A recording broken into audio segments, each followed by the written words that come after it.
I am from the Betsy Cadwallader University Health Board, and for anyone who doesn't know, that's basically the North Wales Health Board. And I've been asked to come and speak to you today about some of the work that's been going on around DRTS and some of the work we've done to really look at the outcomes and how can we quantify really how it affects people, what's measurable about that. I have to be honest though, I feel a little bit of a fraud because when I'm talking about this work, it's not me who's done most of this work. I've got to say, I've got against the ward staff who've done the work that I'm talking about. It's people like Rupert who've really been involved in that work. So I don't want to go getting credit that isn't mine. The DRTS in Betsy, we've been using that since about September 2014. And it's throughout all the older persons wards, the older persons mental health units, but it's all being pushed in the district general hospitals. And it came about, a lot of it, because of actually our staff saying, have you seen this? We really want to get involved with this. We want that system. We're being told, there's activity workers going into place, but actually we need the tools to actually do things as well. What is available? What can we change? And just like this morning, we've had lots and lots of great feedback, great qualitative feedback, lots of stories about how that system has really helped people. But we decided, how can we measure that actually through a different process? Now, in Betsy, we use a lot of dementia co-mapping. We use it every 3 months on all our older persons' mental health wards. So that way we can actually see what is life like on our wards. And we've used that to actually look at this DRTS system.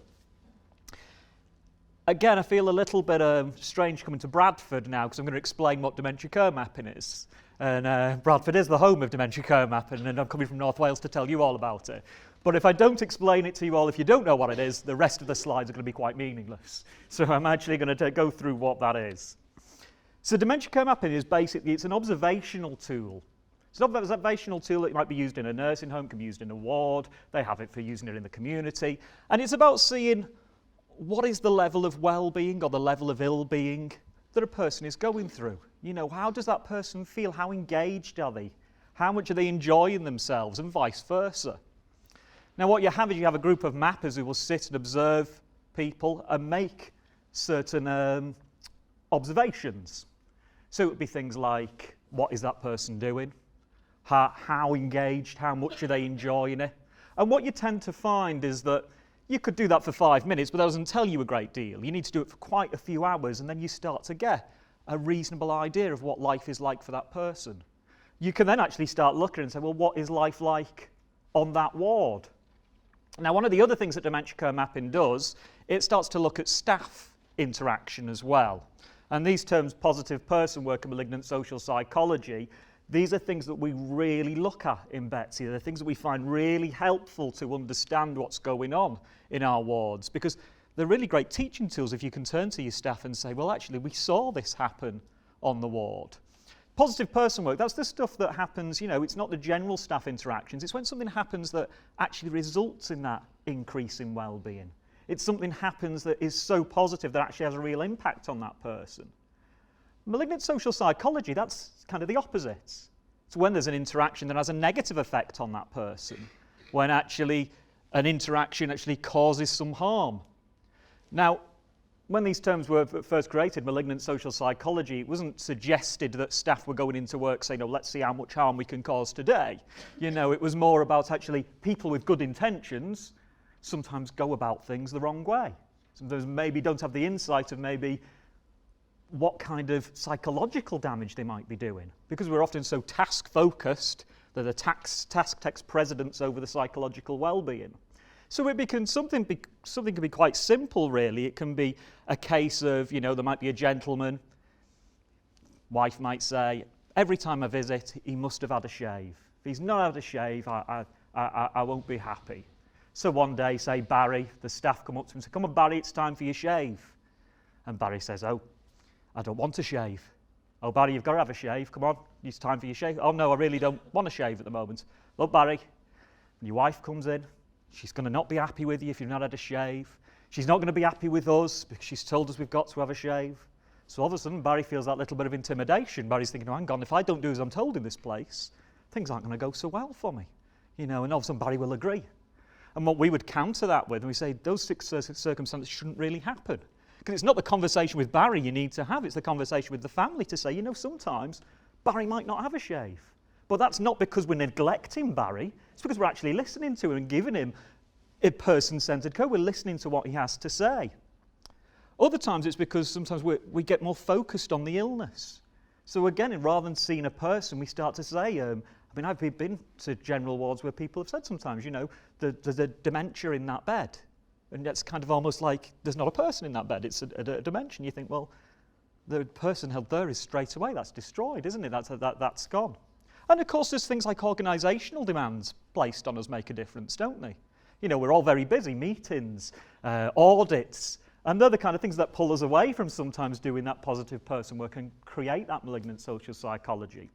So like I say, we've been doing that every 3 months, and it's making a real difference to our practice. Since we've been doing that for a couple of years, we're seeing more and more positive person work. We're seeing less malignant social psychology. It really has been a fantastic tool to use. Like I said, this mood and engagement coding, like I say, it's not really possible to say after 5 minutes, this is how that person feels. It needs to be for quite a considerable amount of time. And these are the codes that we look at. So you can see they're +5. If you're scoring someone a +5, they're really engaged, very happy. And then you go +3, it's a little bit less. +1, sort of just neutral, I think majority of people, quite a lot of time, maybe are just sitting around kind of a +1 stage where people are just quite neutral, really. But then we start to go into people actually getting a little bit irritated. And you can head all the way to a -5 where people are very distressed and very anxious. And you can appreciate that when we do mapping and it's on our older person's mental health wards, people come in because they're agitated and they come in because they're anxious. So that automatically affects these scores. And we wouldn't expect to see +5s. If we saw lots of +5s on those wards, we would say, well, why has this person been admitted? We expect lower scores, but we still expect them to go higher. This is how we mark our behaviours. So there's lots of different types of behaviour, and I'm not going to go through every single one of those. It's just a little mark to say what that behaviour might be. So just as a few examples, if you mark an A, it means it's articulation. That person has been interacted with. They've had a conversation. They might have just been waved to and they've waved back. But there's just some sort of interaction that's gone on. G, going back, it's a reminiscence activity or maybe talking about the past. You can mark that and say, well, that's what that person's doing during that time. All of a sudden, when you're looking at something like the software, you're starting to pick out those things as well because you think, well, actually, is that person engaged in a reminiscence activity? Are they engaged in maybe something using their intellect? This is when someone's just really not interested or sometimes just very cool and withdrawn, not even looking about what's happening around them. As in sometimes people can be engaged because they're watching. They don't have to be interacted with because to say they're engaged. People are just watching what's happening, and we see this with some of the data we've got here. And that last one, the unresponded to, is maybe when someone wants to be interacted with, wants something, but actually isn't getting any response. And that's the kind of thing, if we were seeing that, would be a big alert for us because we don't want to see that on our wards. We don't want that to happen.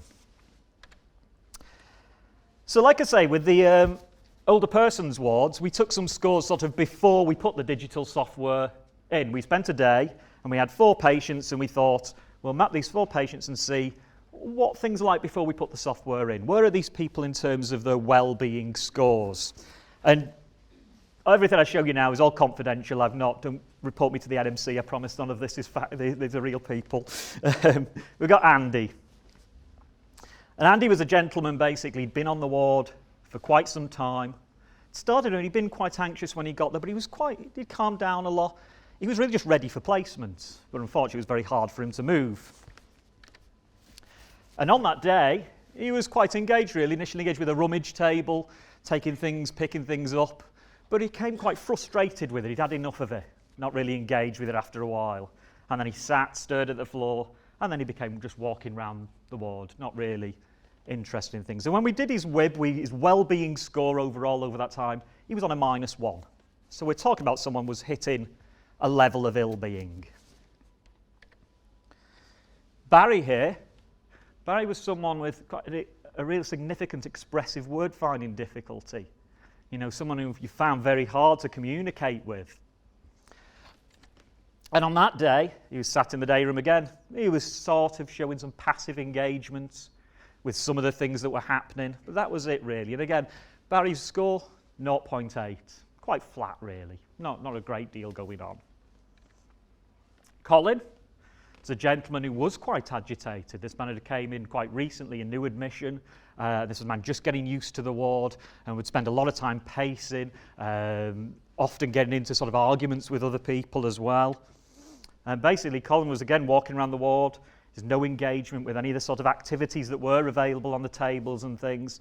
And he seemed bored, and he was on a minus 1.9. It's quite a significant level of anxiety. And finally, we've got Derek. Derek was someone who really wanted to engage. Derek was someone who really did want to actually get involved and do things. And he would instigate some of that.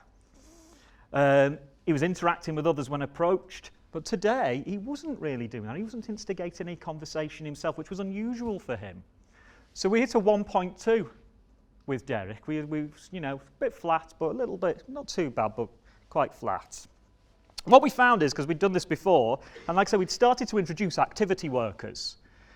And when we introduced activity workers, we already started to see there was some improvement. As soon as the activities workers were involved, there were some changes. So overall in the group, we started with an overall WIB of, we started with the overall WIB down here before the digital reminiscence, but when we introduced an activity worker, we brought it up to 1.3. All of a sudden the group WIB was brought up 1.3. Now in both our older persons wards and our district general wards, what we've said is basically people with activity workers need their own space as well. Shouldn't have a space, shouldn't have to do things in the middle of the ward. And what we found is when we introduced that space, it went up again. And all of a sudden, we hit 2.2. It's quite a significant leap for people who are quite agitated. On the day then that we were mapping these 4 people, we said, well, now let's introduce the system and let's see what happens. We're not going to say everyone's going to engage with it. The system might be there and we'll be using it, but it doesn't mean everyone will be around that system. So the data, when it was introduced, all of a sudden we have Andy. Again, he was initially just sort of passively engaged during the quiz session that was going on. But then all of a sudden he really became quite engaged with that. Even though he wasn't actively participating. He was a person watching what was going on, and having that station there actually brought the person to it and see what's going on, what's happening. But then the reminiscence activity started and the participation went up. And we started at a -1 with Andy and finished on a 2.6. So we can say there's quite a big difference in terms of where Andy started and where he finished from bringing that software into place. We look at Barry. Barry was engaging with the quiz. He was pointing out the answers on the screen. And he was sharing some humour about some of the answers when they were wrong. He was celebrated when things were going right. And again, big increase. Started with a 0.8 that day. All of a sudden he's on a 3.1, just for that period of when we bring that software in. Bringing things up, it makes a major difference. We have Colin. Though he's passively engaged, his levels of enjoyment increased. He wasn't directly engaged, but all of a sudden his level of engagement is going up. There's some brief periods where he's quite engaged.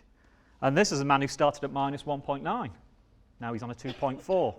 Talk about big changes in people's well-being. Finally, Derek. He engaged fully with the quiz. Like we say, Derek liked to engage with things. He engaged fully. He took a turn actually as the quiz master. He was running the show, and he used a lot of humour. And he started quite well on a 1.2, but now he's up to a 3.3. And I'm saying now 3.3 on our wards is a really high score.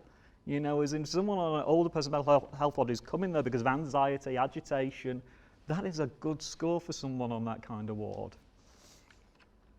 So overall, you can see we started with an overall average of -0.25. We introduce an activity worker, it goes up to 1.3. We give that activity worker a space, it goes up to 2.2. Give them the DRTS, it went up to 2.8 overall. It's a big increase overall that we can actually see. And it was good to see because, like I say, it's quantifying that then. It's actually saying we can actually evidence this. Because it's one thing when we go up to people and say, oh, it's really positive for this person, but actually being able to provide some numbers sometimes, for some people that really makes a difference, you know, to actually say we can prove that's its worth.